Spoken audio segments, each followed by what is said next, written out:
We are just a couple days away from Bengals camp opening. We're going to talk about who's got the most to prove this year, what position battles we're looking at, and probably some more dumb stuff coming up next on Big Play Cincy. It's showtime, baby. Yeah, the boys are ready to go. Cincinnati, you know. Them boys about to flow. Grab a garage beer, let's go. It's you and Bango. Yeah, Big Play Cincy Show. Yeah, Big Play Cincy Show. What is up, Cincinnati and the surrounding area? Welcome on this Thursday evening at 8 o'clock p.m. to Big Play Cincy Show. That intro took me by surprise. I forgot that we implemented again. That. You forgot again? Yes. I'm very glad we paid that homeless guy to rap for us. It was a very, very good investment. As always, this show's brought to you by the fine folks at Garage Beer. I have to go shopping. Please, Garage Beer, don't get mad. The crack just always feels good. It's summertime. Pause. I'm a lime guy. I love the regular, but I'm a lime guy. I keep a stock of lime. There is a gambling notification on the bottom of the screen. That is an issue on my part because you don't need a gambling disclaimer for a beer ad. So you do need a 21 and up notification though. So half of that still applies. Must be 21 to drink garage beer. That's true. Okay. No boozing, kids. No boozing, kids. This is a family show. Okay. That's right. That's why I only say the F word sometimes. On accident. Or on purpose. So, couple things to unpack here. First off, before we get into training camp is what I was about to call it. We had the Bengals announce their Ring of Honor inductees for this season. Mm-hmm. So as you can see on the screen, Tim Crumry, Corey Dillon. Corey Dillon is one that has really worked to repair maybe his image or his standing with the fan base lately. So what are your thoughts on the 2024 Ring of Honor? I love Corey Dillon being in there. He left on a very, very sour note. And like, what are you going to do? Sit here and pretend like he didn't? No, he did. It is what it is. Okay. That happens, man. It is what it is. But he's come around. He's been involved in the fan base again. He's on Twitter now. You guys can find him out there. And he contributed to this team and was very, very good when he did it. So, boom. He deserves to be in the Ring of Honor. I agree with it. Crumry, another guy, big nose tackle, awesome guy, tough guy. Glad he's in the Ring of Honor. I think my season ticket holder votes, I know. My season ticket holder votes were Corey Dillon and Dave Lapham. So you tweeted it out. That's my guy for the next Ring of Honor vote. But Lap, we're going to get you your flowers, just like Drew said, because you freaking deserve them. But these are two great guys, I think, to be in this year's Ring of Honor. They're Bengals. They've contributed to the team in great ways. Let's honor them and the time they had here in Cincinnati. So I had conflicting feelings. I tweeted this out earlier. I had conflicting feelings on Corey Dillon when he kind of resurfaced and started to re-engage with fans, and he started doing shows with guys like Jeff Turnbull and stuff like that. Strawberry ice. When I thought of Corey Dillon, I thought of my first favorite Bengal as a kid. He was the first jersey that I bought with my own money from my birthday. I had my dad take me down to the pro shop. I bought a Corey Dillon jersey that was about 3 sizes too big. I was a big Corey Dillon guy. And then I'm younger at this point. This is the 90s, so I'm a kid. And I always thought about my then favorite player leaving on such bad terms. He threw his stuff into the stands. He says that was a way to give back, said he would rather flip burgers than play for the Bengals. It got ugly, right? So I think for years I kind of just carried that. And I said some things negative about him on Twitter as he was starting to kind of reconnect. And then I actually talked to him one-on-one.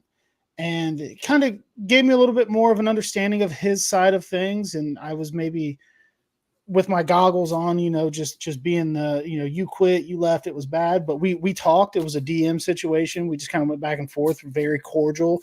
I explained my feelings. He explained his. It was on Instagram. And at the end of it, I'm just like, okay, you know what? Like, I wasn't playing for the organization at that time. I wasn't putting my body on the line. I wasn't getting hit repeatedly. I wasn't playing on bad teams. And I just kind of made peace with it. And then when you really look back at his career in stripes before that, before it got bad, he's one of the best guys to ever touch a football for the Bengals. So I'm glad that these guys are getting it while they're here, right? You see these guys that have passed. Unfortunately, the first year, Ken Riley wasn't there. You know, his son was there, but he wasn't there. I really want the guys that they're putting in to really, as they say, get their flowers while they can still smell them. I think it's big. And I put out a tweet that said, we got to get Lap in while he's still here. Somebody was like, is he sick? I'm like, no, I don't. Maybe I worded that wrong, but I do want to see Lap in. Yeah, I mean, because Lap's a tank. He's going to be around for a long time. And maybe the fact that he's still actively working for the team is hindering him getting into the ring. I don't know. But when it comes to Corey Dillon, I was against it for a long time. After we talked, and then I met him a couple times at a couple events, and we've chopped it up one-on-one. I understand his point of view more now, and I've decided to stop being the bitter kid whose favorite player left. And now I'm just the guy who loves the Bengals, and I'm like, this is one of the best to do it. So putting 28 up there is fine by me. I don't have a vote. I don't have season tickets. I'm on the wait list. Any companies that want to send me to games again, I'm open to that. No deals on the table right now. But I don't get a vote. So I'm not going to tell people how to vote because I don't get one myself. But those were my feelings on it. So it's a tip of the cap and a shout out to 28 for me. Wait, you mean like elections are controversial and you shouldn't tell people how to vote? What the hell? Don't be level-headed on me, Drew. We're not, don't be level-headed. There's a speech tonight that is probably going to cause some conflict in that arena. I say we stay out of that. I say we stay out of it. Yeah. We stay right here. Yeah. You can't see it. I'm pointing at a stay with the stripe. I can see it on my camera. Stay here. But that's interesting to me that you had a legitimate discussion with him. That's really cool to hear that occurred. And you've come around on it. Because like I said, we'd be fools to admit that the way he left was not the best. You know what I mean? So, but it is. It really burnt me up to watch him. Sorry, I didn't mean to cut you off, but no, go. At that time, it really burnt me up to watch him win a ring immediately after leaving. Mm-hmm. But now I'm like, okay, that guy deserved to win one. It was with, the Patriots, the evil empire back in the day, whatever. But like now I'm like, I'm glad that dude got to win a ring. There are some comments about it in here. AG loves your hat. That is a very cool hat. Oh, yeah. Oh, shit. I should have taken this off. This is a prototype. Sorry, Joe. I'll deal with that. But there is some great comments in here. AG's not happy with Corey Dillon getting in. I saw that. Yeah, and I get it. I saw that. There's a lot of Team Willie Lutz comments. I've read like 3 now. Do you know of the Willie Lutz drama? I don't. Make yourself big really quick and talk about it. I got to fix something, but that's I like the support. Okay. So we're gonna change things up just a little bit. I'm gonna produce this as I go, and it's not always great. So the Willie Lutz drama. I'm assuming you can still hear me. Sir Boy is right here. Is great to finally hear from Bengals supporters compared to the Browns apologists who are subjected to a certain channel. # Team Willie Lutz. So what happened is I'm a person who believes that everybody in the Cincinnati sports media landscape can succeed. There's room for everybody to eat. I'm a big fan of Chatterbox Sports. I like their Reds coverage. I've learned a lot about baseball. I like to watch Off the Bench every day, and it's good stuff. And Justin Kenner, ESPN Radio's own here in Dayton, has taken over as the main host of Off the Bench. And he had put out a take that says he's tired of teams getting rewarded for losing with high draft picks, which is certainly a take. Like the Super Bowl champs should pick 1. Is that the take? I don't remember all of it. So I'm watching the show today. I saw Willie quote tweet the clip from their show from So this would have been from yesterday. And Willie Okay. said something along the lines, I don't remember the exact line. He said, I can't, this may be the worst take that I've ever heard that somebody's cared to explain. Okay. And Kenner was reading the replies to his tweet on today's show, and he said, this one from Willie Lutz. His head looks like a football. Whoa. And all the guys Hold around on. the show were just like, all the guys around the show are like, whoa, come on, man. And he says, Willie Lutz's head looks like a football. And so I left a comment and I said, I consider Willie a trusted friend. Should I let him know about your slander? And he said, yes, I'll send a postcard. Oh my God. So I felt loyalty to Willie. I'm like, I'm gonna post the clip. Oh, yeah. I cut up the clip. I put it on Twitter. I said, hey, here's Kenner attacking Willie. Willie took the high road. Willie's taking shots from Mina Kimes. He's taking shots from draft prospects. Willie's been through the ringer, and Willie took the high road on it. But that is what Sir Boy is talking about. So I'm not using a teleprompter. I'm trying to look into my camera. Yeah. I the reason I do this is because at one point in time, guys, Willie Lutz was Bengals Jesus. That man's hair, the first time I met him, was halfway down his back to his shoulders. So Team Willie Lutz all the way, our Lord and Savior of Bengalsdom. Wow. I know that Willie Lutz has a history of tweeting out, and I don't want to say accidentally, but tweeting out into the world and players, for lack of a better term, absolutely dragging his ass through the street. So I don't know if this is another case of that, Willie, but if you need a shoulder to cry on, I got you right here, buddy. Okay. Team Willie. The Darnell Wright one was good. Willie said that Darnell Wright had no business playing left tackle, I think. And Darnell Wright just decided he was going to call him a dick eater. Yeah, in his DMs, right? It was like, he DM'd him. It was brutal. I remember that, and he posted it, and I remember. Oh yeah, wow, Jesus, that's great. And then I can't remember the other one. Willie lives in the paint, and there's another one. Yeah. Sometimes when you live in the paint, you're going to get dunked on. It's just kind of the way things work. So I asked permission. I said, hey, you want me to tell Willie you said this? And he's like, I'll send a postcard. So that took it as like, I'm standing on business. Tell him. So I was just letting Willie know because I consider Willie a friend. So I don't know if that's going to turn into like a generational beef, or if it'll just pass. But let me see if that's what's happening on the interwebs today. Because Kenner's a big Browns guy, so he's taken over a Cincinnati-based show. So he catches some jabs in the chat on a daily basis. 100%. I just, Willie, if you're watching, I just texted, are you free for like 10 seconds? Because I'd love to hear your side of this. But oh my God, Drew will send you the link if you're available. However, somebody asked Kenner, if we're sitting next to each other. No, we're just that good. It's a mystery. Or no. Yeah, what Drew said also. Yeah. we never prepared for how we'd answer that question. No, absolutely not. We're just that good, and we bought the same stuff to put on our wall. Yeah, we're expert bricklayers. Oh, my lightsabers aren't on. What a lame ass. Sorry, guys. Pretend those are orange. However, we've got like, I love you, Willie, to death.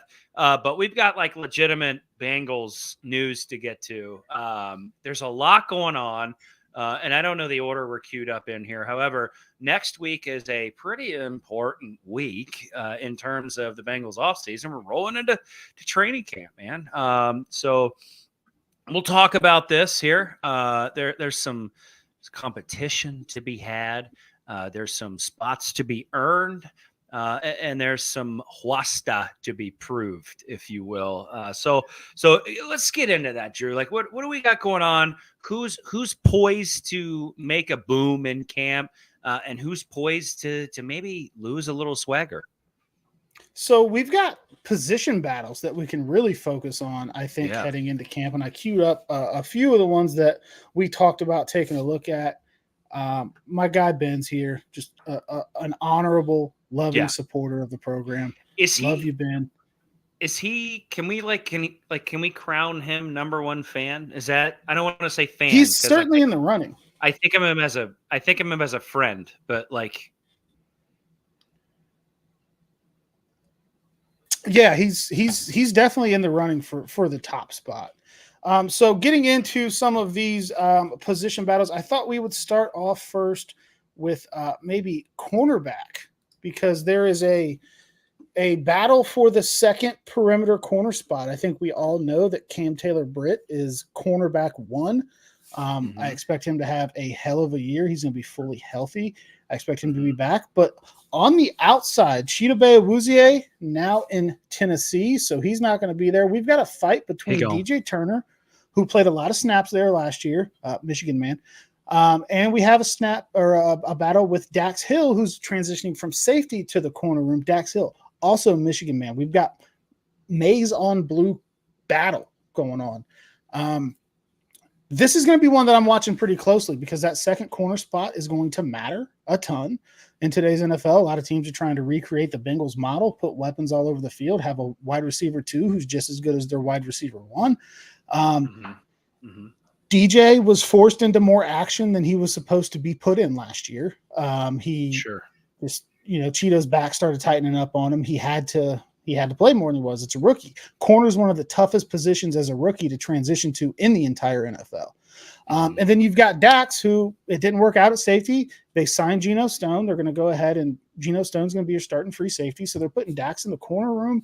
Things were going well early on with Dax, but that's mini camp. We're getting ready to get into training camp. We're going to get some live reps, some real football reps. So that's where I'm really dialed in on how do you see it going?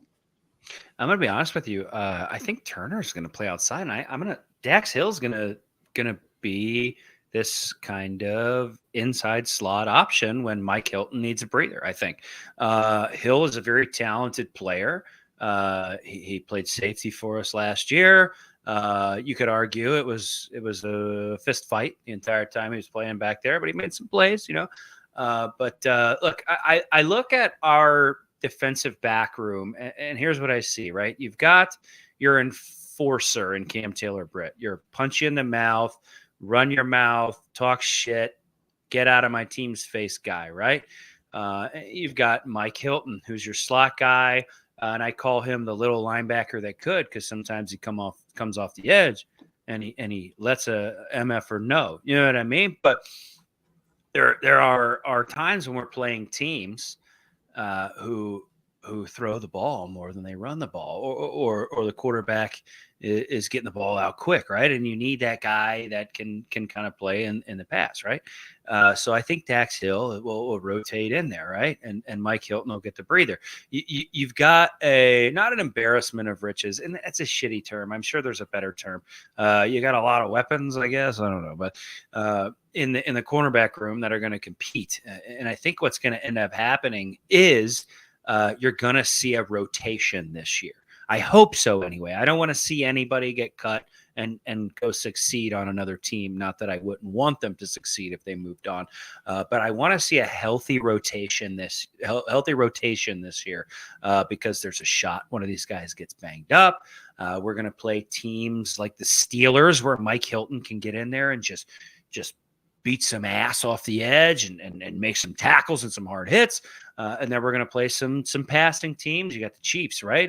We got to cover Travis Kelce, right? Maybe Dax is covering Travis Kelce or Battle, is filling in and covering Travis Kelce, right? Battle's another name, right? There's a lot of guys in this DB room. I guess we're focusing on cornerbacks, but in this DB room that could see the field and succeed. So, that's where my head is at. I think that it's DJ Turner's job to lose on the outside. And I think that what you're saying makes sense, that they put Hill in to give Hilton a breather and get him some reps at slot corner because Mike Hilton's deal is up after this year. He's on the wrong side of 30. There's all the makings of a guy that the Bengals don't bring back. Plus, they have a decision to make on Dax Hill after this season on whether or not they pick up his 5th-year option.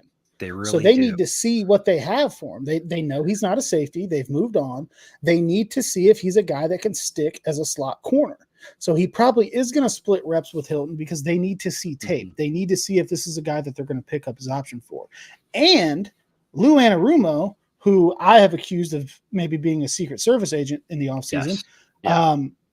Unbelievable. Lou likes to play with his defensive backs. Lou likes to to toy with guys. He could put Dax Hill on a tight end. Is he going to be your Trey Flowers, your Travis Kelce stopper?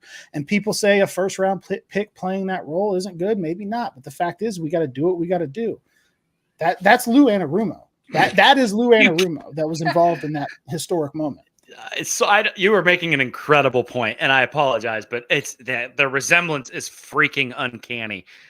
You're right. A guy like Mike Hilton is not getting any younger. Do you know what I mean? But there's a shot he's on another team, and you gotta fill the void.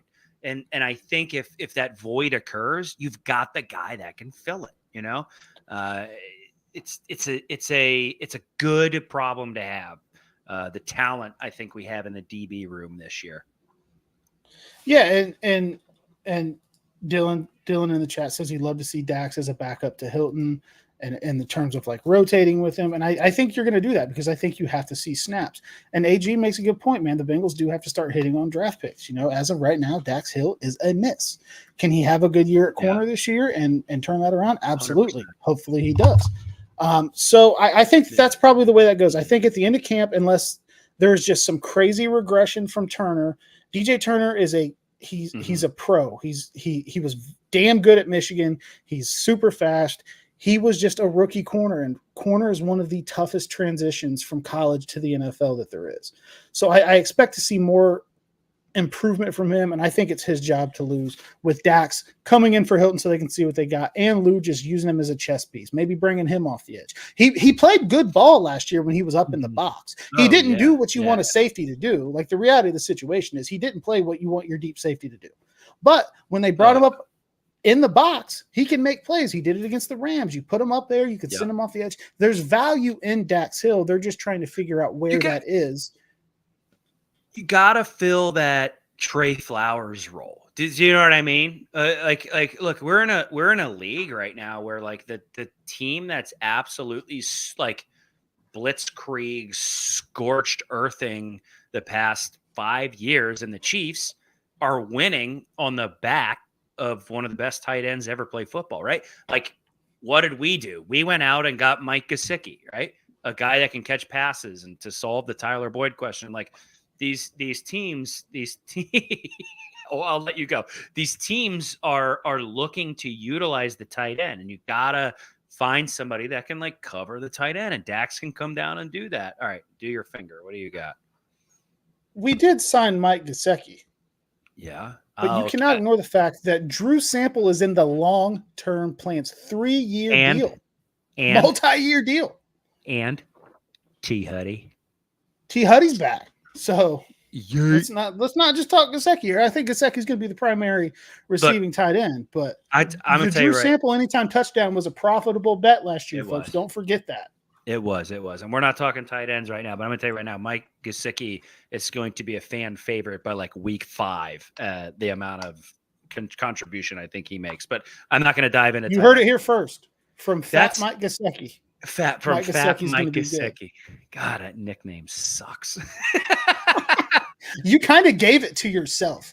Somebody was just like, "Oh, Ron looks like Mike Gesicki. Mike Gesicki just looks a little bit more athletic." And you're like, "Oh, so I'm Fat Gesicki."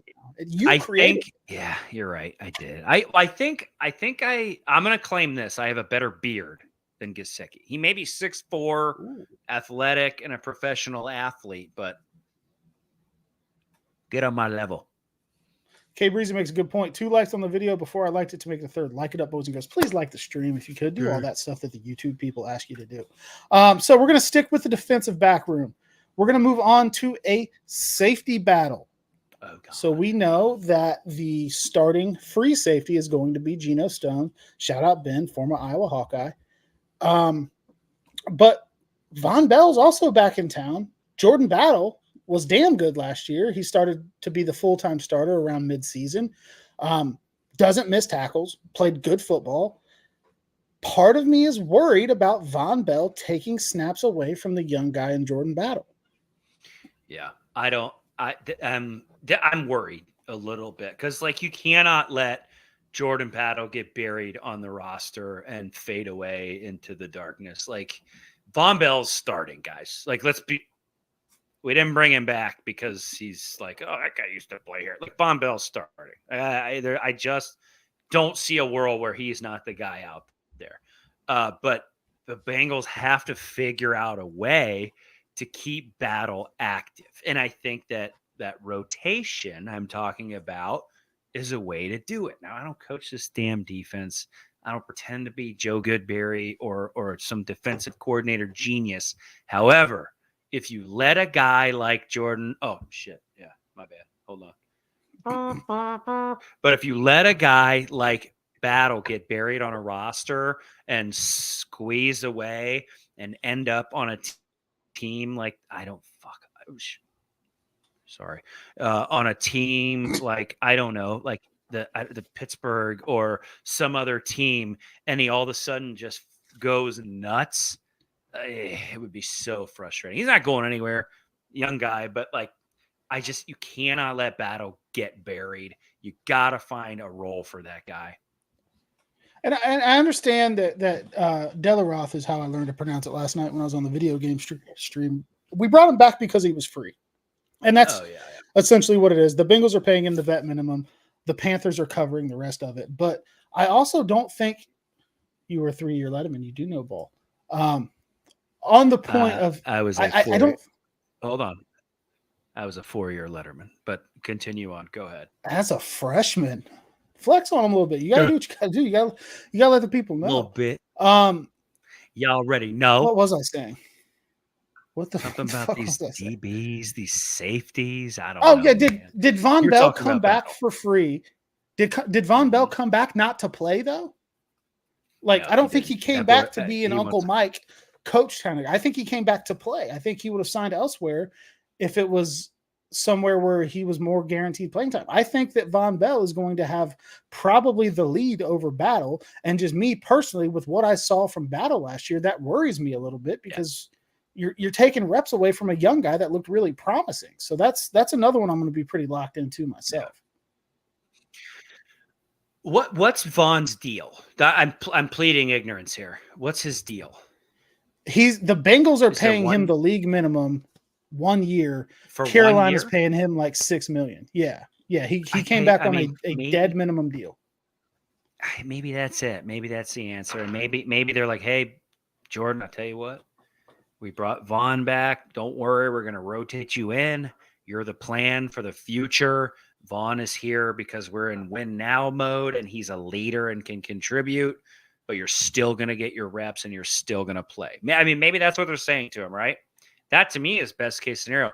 I would be a little frustrated as Jordan Battle because I'd be like, hey, I can ball. Like, just put me out there. Why'd you bring him in? But you got to respect Von Bell coming back. You really do. I don't think this is a situation where it was, oh, we brought a veteran back and we're going to play him no matter what, even if it's a detriment to the team. That's just not how we operate. If Von Bell goes out there and it's like, oh, okay, he's contributing here and there, but we need to have the young guy go out there and get it done. I think they'll do that, but I don't know. I think Von Bell's here for his locker room presence, his leadership. And quite honest, he's a baller. He's a football player. So we'll see. So it's a tough situation though. I don't want to see Battle rotated into corner or anything like that. I would love for him to be the strong safety of the future. Look at this though. I like this from Nick. I hadn't thought of this. Look for Battle to replace Pratt on third downs. Von will be at safety for communication. I kind of like the idea of Battle just milling around the middle of the field while Von's communicating, making sure the guys on the back end are ready for anything deeper. I like that idea. I think that's something Lou could probably figure out. I hadn't thought of that, to be completely honest with you. That's a good point. I like it. We're having some video quality issues, folks. We're just rolling through it. Love you guys. We're just powering through it. I think you're going to see those 3 safety sets this year. I really do. Like I said, that DB room's crowded with talent. You know what I mean? And you'd be foolish to not get it out on the field. And it's hard to ignore, like Dylan says. Last year, Lou said it would be dark days if they lost Bell and Bates, and they did. And I think that we felt it. When we were first starting this show last season, early on, I would say I would say that there's no way Jesse Bates and Von Bell meant this much, and the defense is this bad just because they went. And as the season went on, I think that I was wrong. I think that it definitely did. So having Bell back is huge. And if you want to mix in those third down packages where you're getting battle up in the box, closer to the line of scrimmage, covering the shallow stuff, the tight ends, I can get on board with that. I want to see 27 on the field a lot this year because I want to keep his trajectory going up. The fact of the matter is Von's an older dude. He's on a 1-year deal. He's very well could be a veteran presence to come in because we're in win now mode, and I get that. Go get a ring by any means necessary. I don't care who sees the field. But I want to keep the train rolling for Battle so he can ascend and be that guy next to Geno Stone if they move on from Von after next year.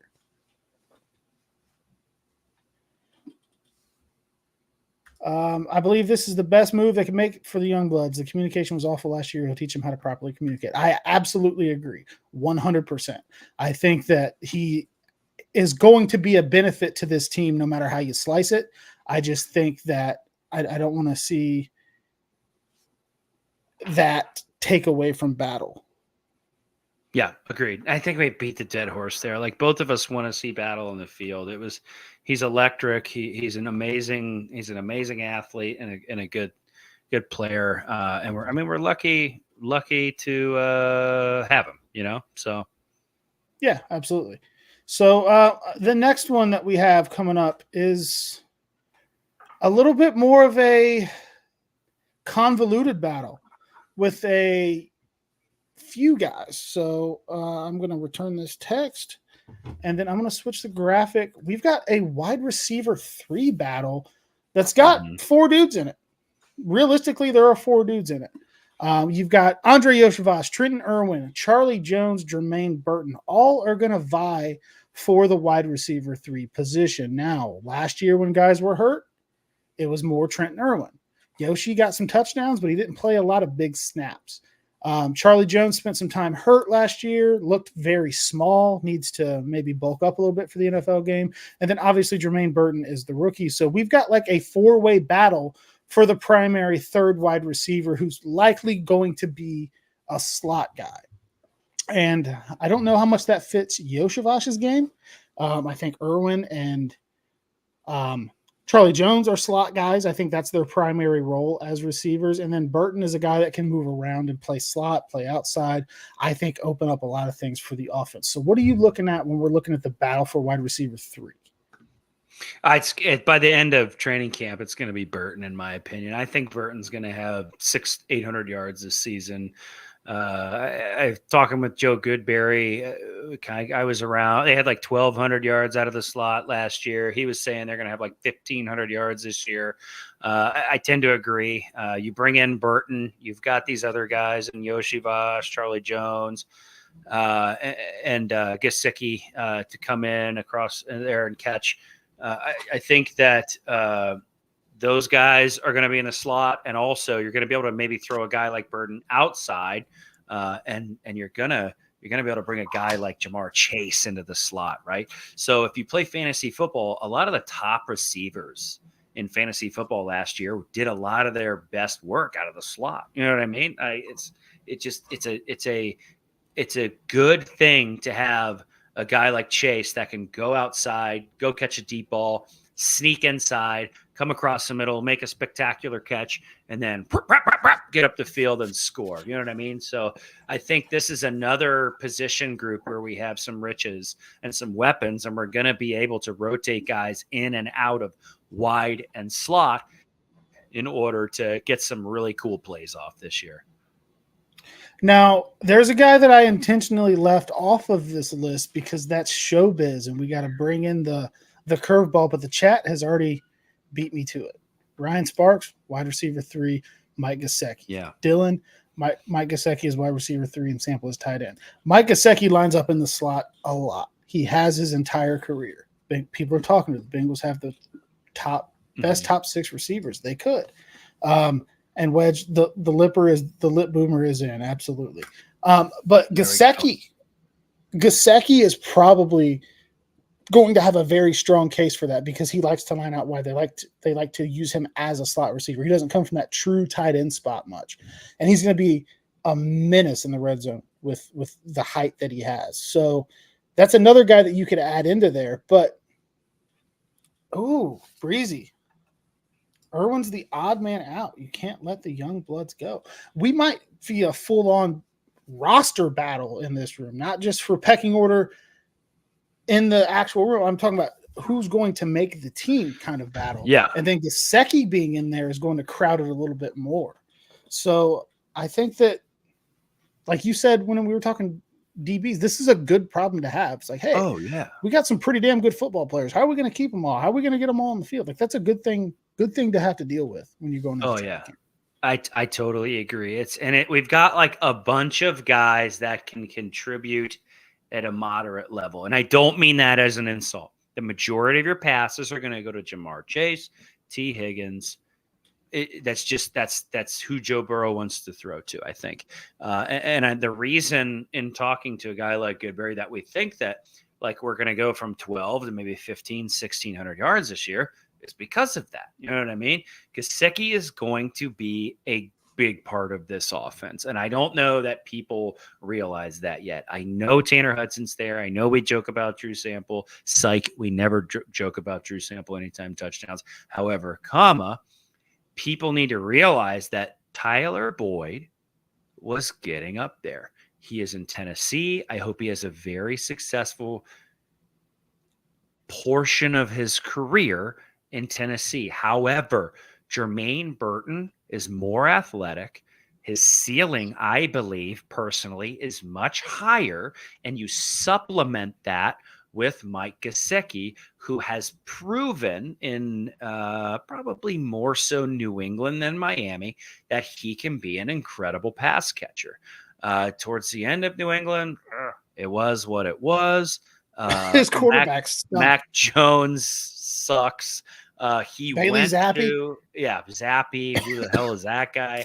He goes to Miami, and he's playing with Tua, who I personally like Tua. The only problem with Tua is that in some of these games he's playing, he gets hit so hard he doesn't remember his own freaking name. So he had to deal with that crap in Miami. And McDaniel's offense is not a tight end offense. Like, let's just be honest. But Gesicki has proven on film that he can come in and be a dominant guy out of the slot. You know what I mean? Which is going to allow us to throw Burton outside, bring Chase in. I don't want to beat a dead horse. I said this already, but like we just have a lot of guys that can play out of the slot. And I think Burton in particular can also go outside. And Burton did not drop passes at Alabama. Hey, he just didn't drop the ball. Boyd, he dropped some pivotal passes in the twilight of his career in Cincinnati. He did. There's no denying it. It's on film. It occurred. Boyd was a reliable guy throughout his career in Cincinnati. I love Tyler Boyd. I have a Tyler Boyd jersey. Guy rocked. But let's bring in a guy like Burton who's more athletic, whose ceiling is higher, and has sure hands. You know what I mean? Take your attitude problem and throw it out. This locker room doesn't deal with attitude problems. It's not going to be an issue. All that's going to happen is he's going to catch a pass and look at the Pittsburgh DB and tell him he can go back crying to his mama. I think Burton and Gesicki combo is going to be elite this year. Yeah. When we bring up the Tyler Boyd drops, just real quick, the one in the Super Bowl obviously hurts. And then the one last year against the Texans, because it was my birthday weekend, it was like the day before my birthday. Been going to Paycor Stadium since it opened when it was Paul Brown Stadium. I was so drunk that I got lost going to my seat 3 times. I've been going to that stadium since the year it opened. And the drop kind of hurt there. That was a tough ride home. My wife just followed me around that day with a case of garage beer, and we were just getting after it. But yeah, embarrassment of riches. Lots of comments saying that they'll probably keep all 6 wide receivers, and that's very, very much possible with how the Bengals offense operates. And then you factor in Gesicki as one of the tight ends. Ryan says 3 running backs, 4 tight ends, 6 wide receivers. That's likely how it'll go. And Kay Breezy makes a good point. Burton is more of an athlete than Boyd ever wishes he could be. It just is what it is. Not a shot at Tyler Boyd. Yeah. He was damn good at what he did. Burton's just going to give you so many more options with this offense. If you can put Burton outside and get Chase on a linebacker, it's cooked. It's barbecue chicken. She wants to shout out Lisa B and Drunk Bengals fan for keeping them company. We cannot reveal the identity of Drunk Bengals fan. Because Drunk Bengals fan is like 75 years old and doesn't want to have to deal with the glitz and the glamour. But we had a good day. So I just think that they're going to be able to figure it out. And I think that they're going to be able to probably keep all these guys. And like you said, find ways to get them into the game when it matters. Different formations are going to be better for different guys. It's a great problem to have. We got one more position battle. And this one is going to have a caveat to it because training camp is just a few days away, and we may have a battle for the right tackle spot between rookie Amarius Mims and the veteran Trent Brown. But Amarius Mims, too, at this moment, has still not signed his contract. He is technically not a Cincinnati Bengal right ahead of training camp. I believe rookies are going to report on Saturday and vets on Tuesday. So we're looking at 1 day before he's supposed to be in camp, and he's not signed. Are we going to see a holdout? I don't think we're going to see a holdout. I don't know if you can do that as much anymore. You can. I get. Can you? I didn't even realize this was occurring. I don't know. He's probably going to sign last minute, show up and practice. To me, I don't know. I don't have an answer for that. If it's a holdout situation, I'll deal with it when it comes in. I'll take it in stride. But for as far as 24 hours, As far as these guys, and say Mims signs his contract right now, bam, it's 8:42. He signs his contract. Trent Brown is going to be your starter. I think there is a world maybe where Mims comes in and it's like, whoa, shit, this limited rep stuff was bullcrap. This guy's a beast. You know what I mean? But like, I don't know if that's going to happen. You know what I mean? I think Trent Brown is the veteran there. He's going to start. But Trent Brown often towards the waning half of the season needs some rest. You know what I mean? Whether it be injury or whatever.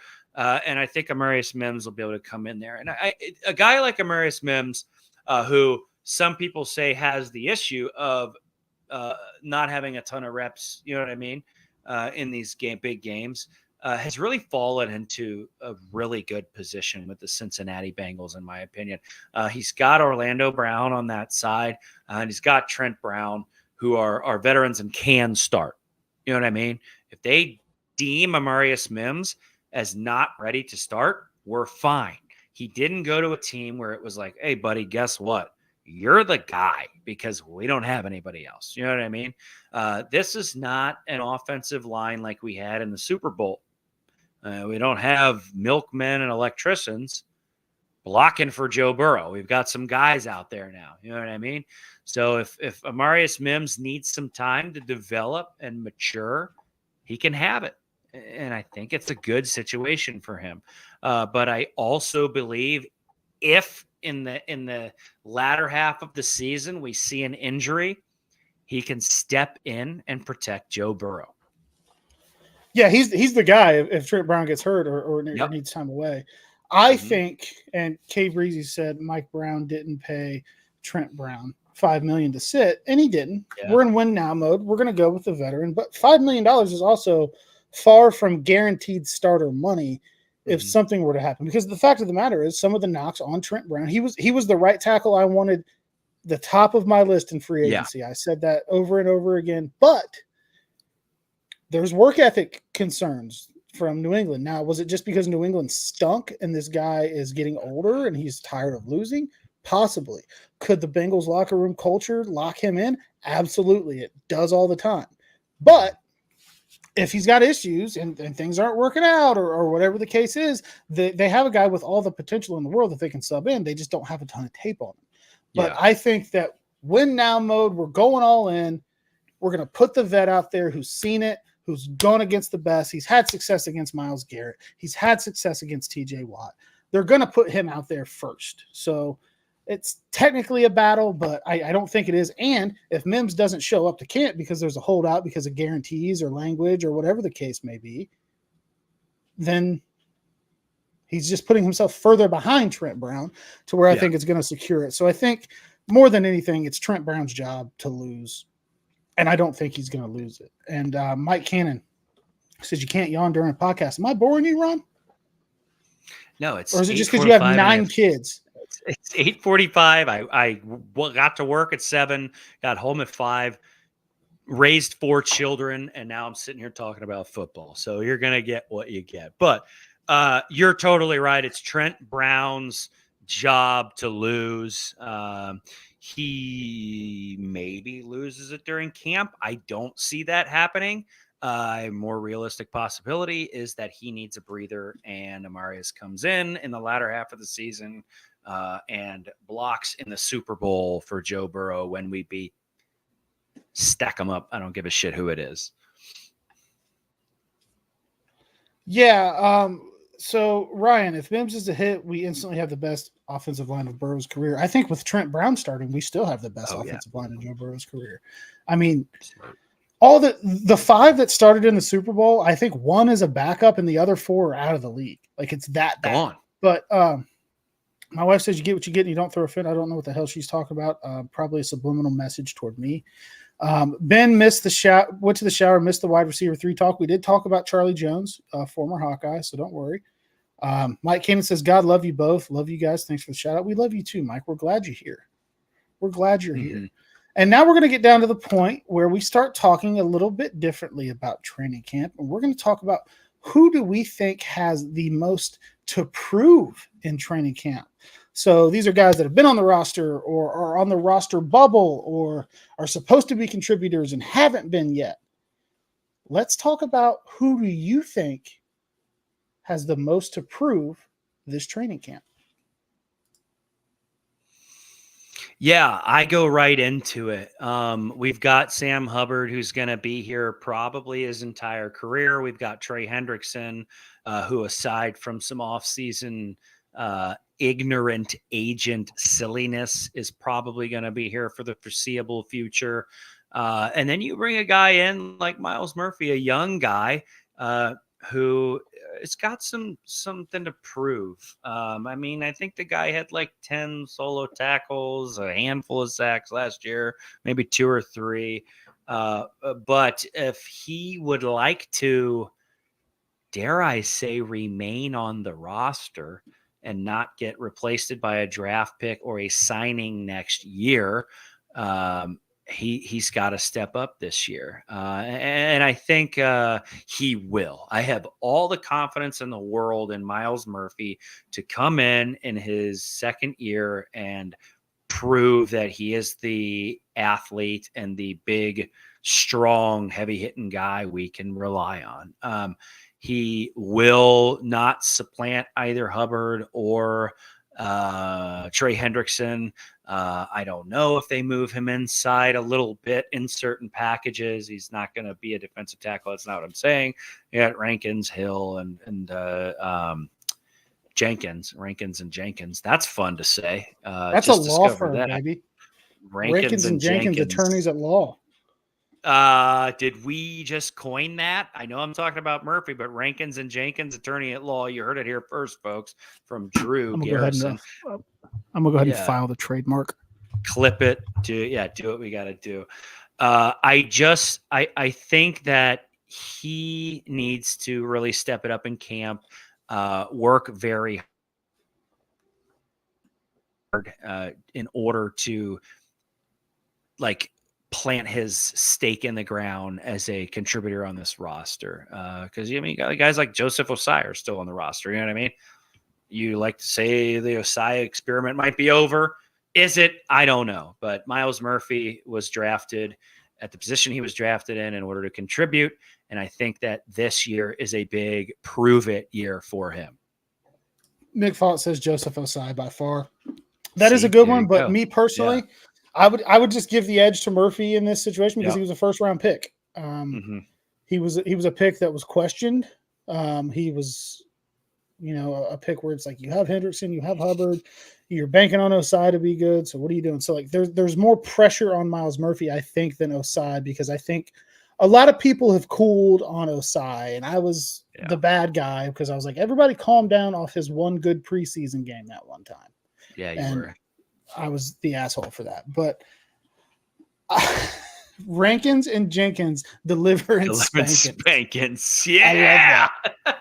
Wedge, you're a top 5 commenter of all time. Yeah, he's killing. Probably higher than that. Yeah, he is. You should have a podcast with Victoria Garrison, Miss Big One, kind of like a 30 for 30 on him. So you go, dude, could you imagine this, but it's our wives talking about us and our ridiculousness? I will shout out Ron's wife has a very good series going on I think it's Instagram, right? Where it's ridiculous shit my husband brings home. They have 6 foot tall Franzia wine foam fingers. He's got a gigantic baseball glove. He's got some wild stuff in that house. But the other view of this, they would maybe pop off with that. I don't know if my life being out there like that, I'm already stupid enough on sports Twitter. Whew. Yeah, she'd be like, oh my God, dude, he just will not get in shape, dude. The Mountain Dew doesn't stop. He's got to drink 76 garage beer every time he watches a sport. Yeah. It'd be a thing. She wants to know if she can talk about Cody and TT. I dabbled in that with a joke today. Pissed a lot of people off on the internet. It's a touchy subject. Yeah, it's very touchy. I think made what I thought was a very lighthearted joke about this situation, and people are telling me that I hate women. People were telling me that I'm on the wrong side. I'm an expert at lighthearted jokes, Drew. I don't know if you know that. So why is that picture always so close to you? Because that date is very close to my heart as a veteran, Drew. Jesus Christ. All right. Move on to your guy. We're towing the line. I got something to talk about. We don't have much time left. My number one guy. Oh, yeah. That has to prove something. People are going to want to fry me up. I need Joe Burrow to prove in training camp that he can be healthy in training camp. I need Joe Burrow to prove to me that he can maybe play some preseason reps, because I do 100% think that was in the plan last year before he hurt his calf. I need Joe Burrow to prove to us that his wrist is okay. I need Joe Burrow to prove to us that Fashion Week isn't a distraction like they tell me on the internet. I need Joe Burrow to prove to me that Joe Burrow is back. I need Joe Burrow to prove to me that he can stay healthy through camp so we don't start 1-4 and everybody thinks the sky's falling until October comes around. He's proven damn near everything you can prove in the league short of winning a Super Bowl or an MVP, and the MVP is a popularity contest anyway. It's bullshit. But the fact of the matter is, I might get hate for this. I'm wearing the number 9 right now. He's the most important player on this football team. He is the key to everything that we want. He holds the key to my mental health in his hands. I need this man to get healthy through camp, maybe play some preseason reps. If he doesn't, I don't really care. The main thing is being healthy in camp and participating in camp all the time to get the receivers on the same page, to get his offensive line on the same page, to make sure everybody knows what he's calling out pre-snap. I know it sounds crazy to say, but Joe Burrow is the person I need to see prove the most in training camp this year in ramp. Click the wrong button. Okay. Oh, but sorry, I didn't realize I was back. I was praying to Saint Joseph Burrow here. That's so cool. I wish I had one of those. I know it is sick. I wish I remember the guy who sold it to me. Yeah, when you sent me that in text, I was like, "What, Joe? What do you mean?" But you bring up a lot of valid points. Like, the guy is not made of like complete steel. Like, he's human. You know what I mean? He bleeds. So there is some stuff to prove. And I think just the main thing is can he stay healthy? And a lot of that, I think, is going to be helped with the bolstered offensive line and the fact that Joey B looks a little cock diesel this season. So he's much bigger. My hope. Yeah. My inkling is to think that this is year of durability for Joe Burrow. That's where my heart is. That's where my head is, because we've taken the steps. He's taken the steps to improve his durability. So I just want to make this clear one more time before I get dragged and canceled in the Bengals community. Joe Burrow has very little to prove as an NFL quarterback, but I need him to prove that he can be there ready to go week 1. Week 1, New England should be a win.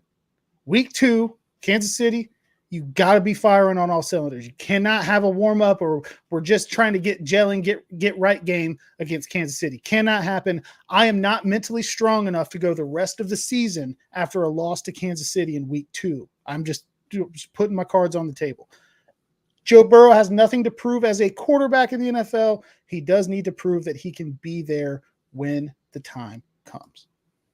Just want to clear that up. I think that what you're doing is being fair and objective. We all love Joe Burrow. He is the savior of Cincinnati. But brass tacks, yep, let's go. I don't want a slow start this season. I don't want to be talking about a exploded appendix. You can't help that, but I want to be talking about a guy that's ready to wheel and deal, and I think we will. He got the appendix out of there. That's not going to be an issue again. So we're good there. Appendix. Yeah. Cut it out. Cancel Drew.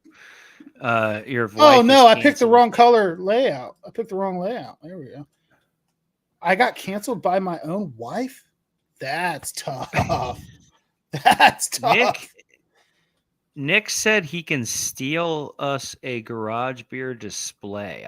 I would love to. Could you get your hands on 2 of those?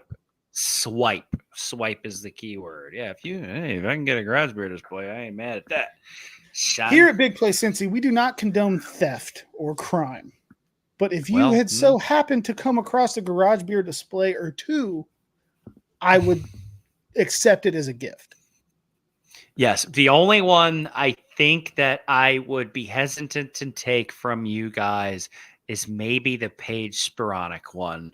Because I don't know if my wife would want a life-size cutout of Paige Sporonic in our house. And if you don't know who that is... You think I got the balls to bring one of those in the house? Absolutely not.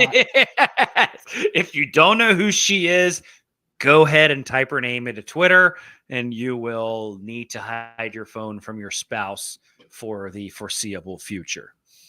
She is the golf girl for garage beer. She's a garage beer athlete just like we are, but I will not be putting any life-size Paige Sporonic cutouts in my home.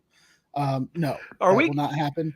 Please do not try to give those to me. Please keep those far away from me, as I am a married man, and a lot of guys say they follow her for the golf tips. I don't know, but I will not be indulging in any of that because I am golf what? The golf tips with a P. Yes. Tips. T-I-P. Oh, you son of a. Yep. Yeah. I heard that. Yeah. Paige, we respect you as an athlete. We're joking. Garage beer. She's great at golf. She's really good at golf. Yeah, she actually really is good at golf. We're joking right now.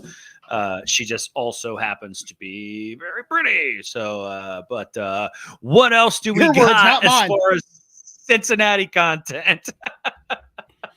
It's 8:58. We have come close to going off the rails. We've made loose references to national tragedies. We have potentially put our marriages at risk. We're probably at the time where it's time to get up out of here. Next week we will have training camp reactions to talk about. Sure. We will have what's been going on for the first couple of days. Shout out Joe Goodberry. He's going to be great during training camp. I think that's why he's in town. He gets great video content, good breakdowns. If you're watching this show, you probably follow him, but if not, you're going to get a lot of good info there. So we'll have some reactions to talk about from training camp. The Reds will be back. The Reds had Ellie in the All-Star game. He got a hit. Hunter Green in the All-Star game. I don't know how he did because I didn't watch it because I was playing NCAA 25 for like 8 hours a day. Yeah. So I don't know how that went, but the Reds will be back next week. Bengals will have things actually happening in training camp. We'll maybe be that garage beer burp came out of nowhere, boys. try to take me out. We'll maybe be able to confirm if Joe Burrow shaved his head or not, because there's been conflicting reports. There's a couple Instagram stories, a workout video. I've had people DMing me saying they know for sure it's not Burrow. But if he shaved his head, serial killer, psycho focused, I don't want to have to do my hair in the morning because I need to get to the gym. Burrow is something that you should be afraid of if you do not wear stripes. Warrior. Yeah, and I'll close out with a simple thank you for being here. Share our stream, please, on Twitter. Go to the YouTube. Check us out. We will repost all these links. We also have a Discord. If you're a loyal listener in the chat, every single name I see in the chat, I'm saying inappropriate things in the Discord too, almost every day. So if you're tuning in for the first time, or you're just like an off and on listener, check the Discord out. It's very fun. Drew and I have some very fun plans in the future involving the new NCAA game. We're both probably going to hit up a dynasty and throw some content up there on the YouTube. So tune in for that. A lot of fun stuff, guys, coming around the pipe. Thanks for sticking with us. It's still really amazing to me that you and I, Drew, somehow attract almost 1,000 people a show, 500 to 1,000 people a show.